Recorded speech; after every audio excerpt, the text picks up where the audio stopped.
All right, everyone. Welcome to the Build Assets Online podcast show. Today, we're going to talk about niche selection. And this is something that people get hung up on when it comes to high-ticket dropshipping. And I'm not sure why. I've explained in the past that, there's really very little risk when choosing a niche because it's not like you have to wait 6 months to come out of the Google sandbox to see if your niche works. You just call suppliers, and if you get in with them, you advertise with them, and then you get more suppliers. But nonetheless, we're going to talk about niche selection and kind of our take on it and give you guys some advice along the way. Anything to say, Mike? Good. Cool. Let's do it. So the first thing I want to talk about, or we want to talk about, is why these niche lists are bad. You see these niche lists posted, if you Google high-ticket dropshipping niches or you YouTube it, there's niche lists that are presented. And I really, really don't believe in these. And one of the reasons is that because, if they're posted online, like everyone is doing it. Yeah. I mean, essentially with a niche list, no matter how big it is, they're never going to actually be able to cover all the winning products that you would achieve just by going out and starting a store and doing research yourself. And that's because it just takes a little bit to actually understand an industry and understand all the different product types that you can actually have when you acquire a supplier. A lot of times what will happen is no matter what you start with, you'll acquire a supplier that has some sort of product that you never thought of before. And then you can use that and brainstorm existing products from there. And so when you're just going from the same pile that everyone else is, for one, I think that's a terrible thing because you wind up just competing with everyone else who's doing this, which I don't think is good or necessary. And I think that's actually the hardest instance of that's definitely the best. That's the hardest way to compete. It's like, like one of the most common niches online is like health and fitness. Mm-hmm. And if you're going into the health and fitness space, like you're going up against so many different players. Mm-hmm. My friend wanted to make like a keto diet website the other day. I'm like, what are you doing? Mm-hmm. Like, it just seems like find your own little thing that you can carve out, and you're going to have much better results much quicker than by just, taking what's super popular and like what's already out there. Mm-hmm. I think it's a bad way to get started. Yeah, I think making a keto site is something you do like when you're brand new, and it's like your only understanding of health and fitness are like these big terms. As a general person, you're only exposed to the generalizations of certain industries. Exactly. But once you actually get inside that niche, then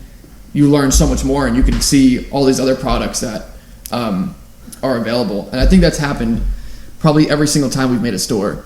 Yeah. And also, I don't really want us to ever publish a niche list just because I feel like it's kind of, because I would want to publish a niche list that's like unique and, like stuff that we would actually do. And first of all, like we want our students to be able to find that on their own. And second of all, if we're teaching our students to find that stuff on their own, I wouldn't want to necessarily blow up their niches at the end of the day. Yeah, it's because, the way that we teach you to find niches it actually works so well that I think it works well for that reason, is because we're able to find these super low competition things and succeed with them. And then even if something's higher competition, it works because you can just get down to the granular level for each product. But I think even when we've gone into super general niches, we've always been able to come out ahead just by, I think this can segue into the next slide. So, so even when we've gone into general niches, we've been able to focus. Oh boy. See, guys, we are having lots of technical difficulties. We're using my wife's MacBook Air to record this because I have Windows 10 and there was a big update. So I apologize. We're working on getting a totally new setup. We got the great mic. We're working on. They get it. All right. They get it. All right. So let's move on to the next slide. So what is a niche, and how do we view a niche? So what a niche is a subset of different products of different industries that make up just a broader idea. Cool. So. Yeah. And if it really comes down to it, and this kind of goes back to the niche list for a second. How many niches are, like, how many industries, how many top level industries are there online? Not that many. Not that many. Not that many. All you have to do is look at the categories on Amazon. Yeah. Or on, Wayfair, House, any big e-commerce site that sells everything. Yeah. Has to categorize everything. Yeah. I mean, there's product niches. I mean, we'll stick to product niches for this, but there's like home and garden, electronics. Yeah. Like, what else is, like, automobile? Like, what else is there? Like, it's just all these broad categories, but the real gold lies as you go deeper, beneath. All right, so that's and that is how you define a niche, I think, once you get beneath the surface. Mm-hmm. So, next slide. So, what's your opinion on this, Mike? And maybe I know the answer. Are both of these viable, B2B and B2C? And what is B2B and B2C? B2B is business to business, so that's anything that you as a website would sell to another business. B2C is you're selling to the consumer, so business to consumer. So anything that you would sell to someone in their home or an end user of anything. Yeah. So are both viable? Of course. There's definitely successful websites online that sell strictly to other businesses, like Webster Store, for example, or B2C, which would be more of like a Wayfair or a Hay Needle. Both of these sites, they do a little bit of both. Like, they're not 100% and 0%, I would say. But yeah, so obviously either of them are viable. You just need to be able to do the things that we just discussed, whether it's a B2B sort of niche or vertical, or a B2C niche or vertical. You need to go and find the hidden products that lie in that particular industry. With B2B, I think the payout can be greater, but there are harder things it's a lot harder to get into particular B2B industries. For example, like commercial kitchen stuff. Yeah. Kind of what Webster Store does. Yeah. It's very hard to get into that without being a company that can service their products or install or warehouse. Yeah, definitely. And I think that's something we can probably mention.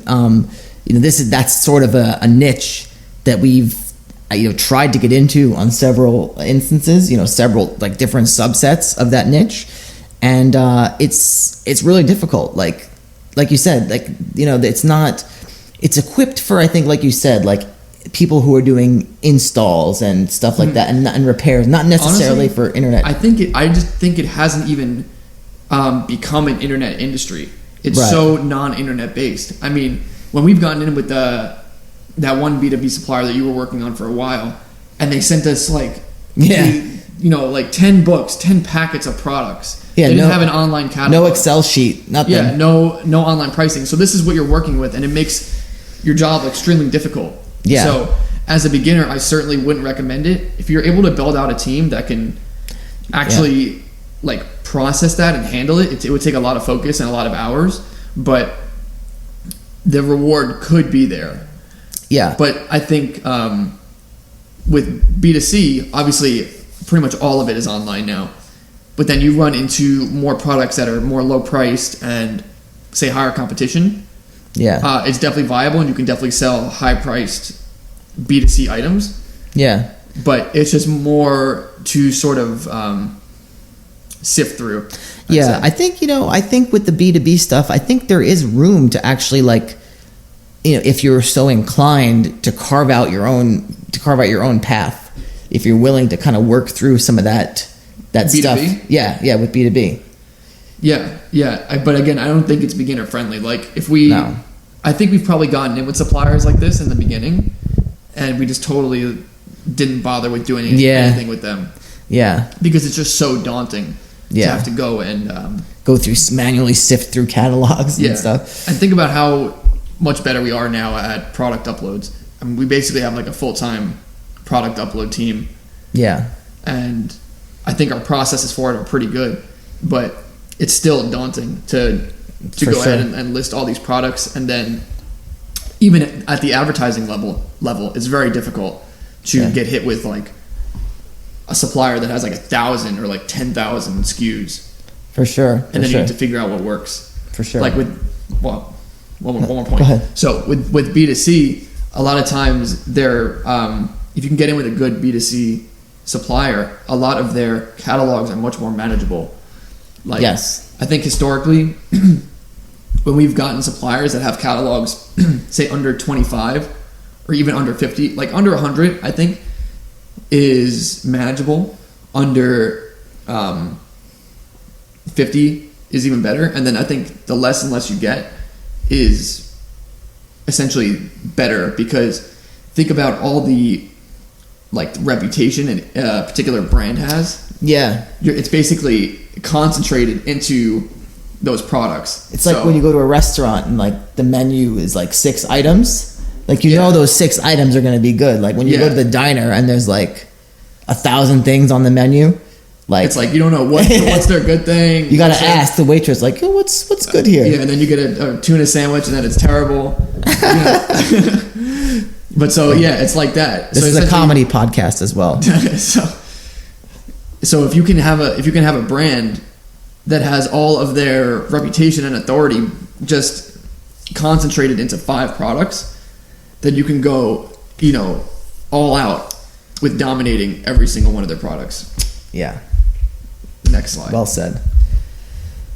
So, what were some of our biggest niche selection mistakes? I think we kind of covered this actually. I think when we, when we first started, we made like niche selections just kind of like we described a beginner would, like not fully understanding like what's underneath the surface in terms of like sub niches. Yeah. But we always manage to find, I think the way we approach it is we start broad and we always manage to find the sub niches. So I think our biggest mistake was just not having that outlook to begin with.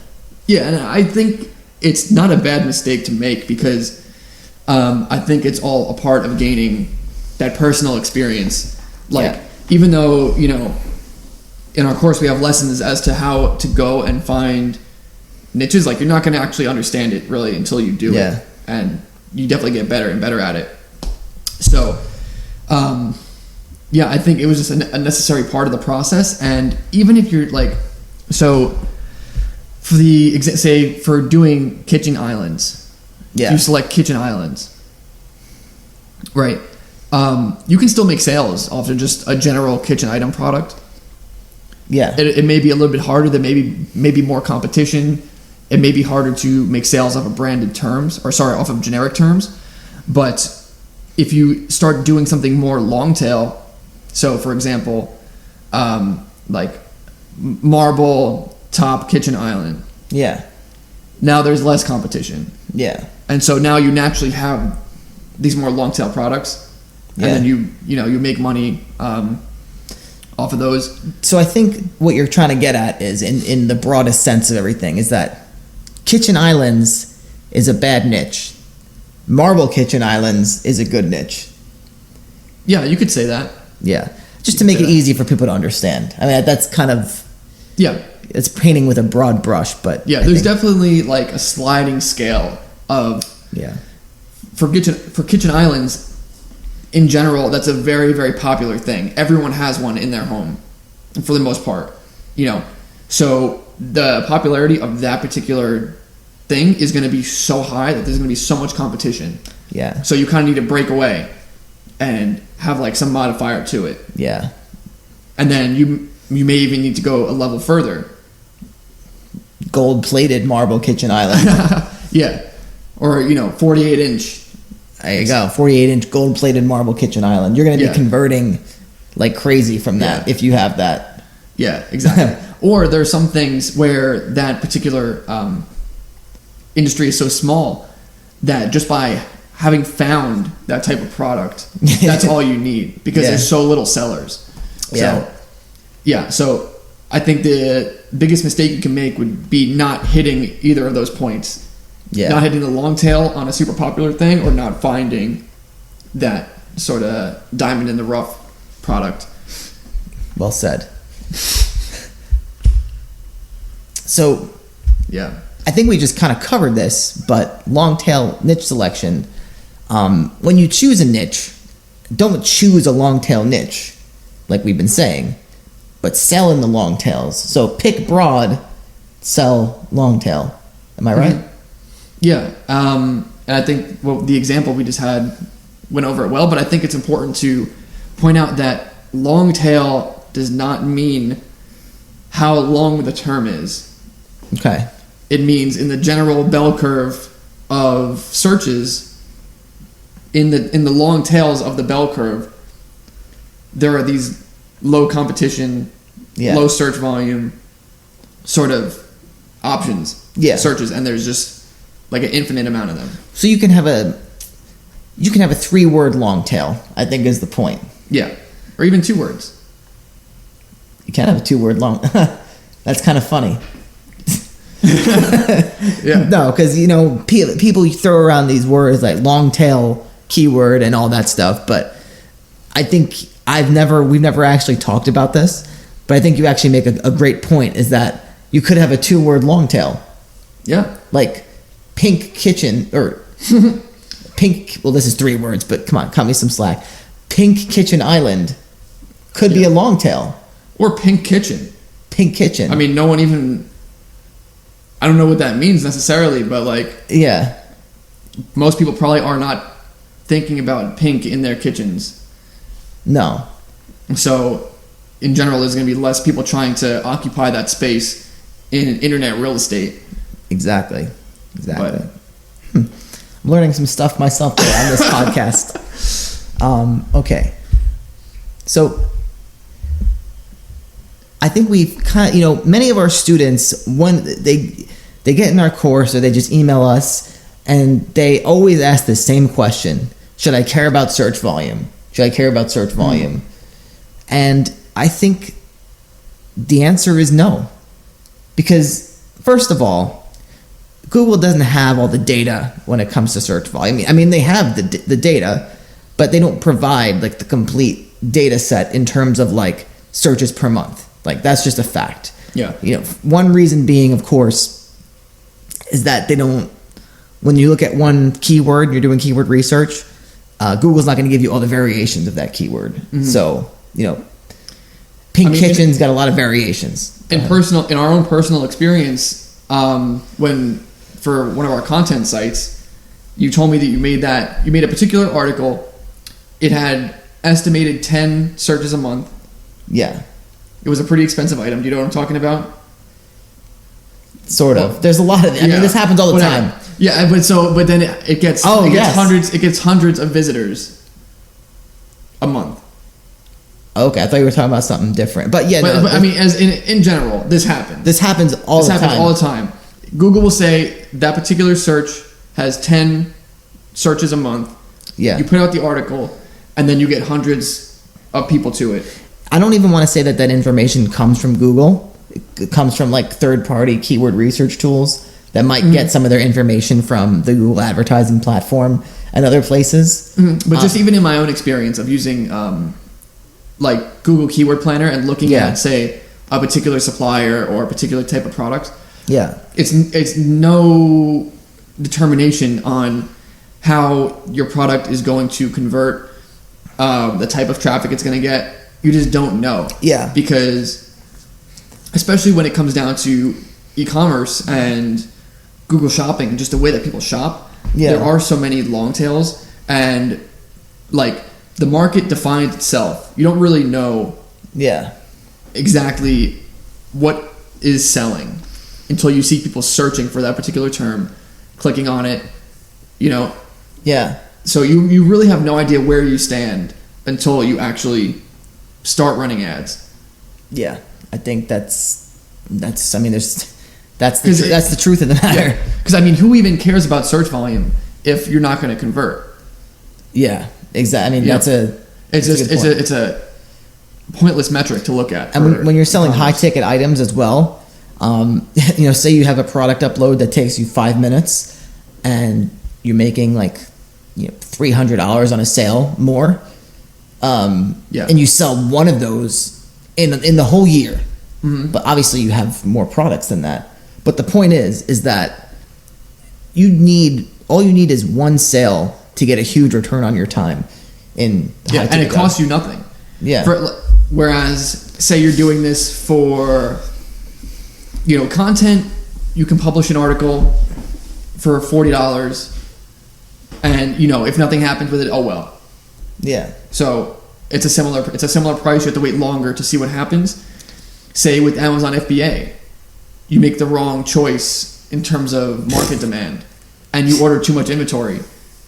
Now you've already spent tens of thousands of dollars potentially. Yeah. And you're screwed. So I think people think about things in terms of like different business models and more traditional ways of having a business. So if you're one of our students, don't get caught up in niche selection. If you're doing Amazon FBA, get caught up in niche selection.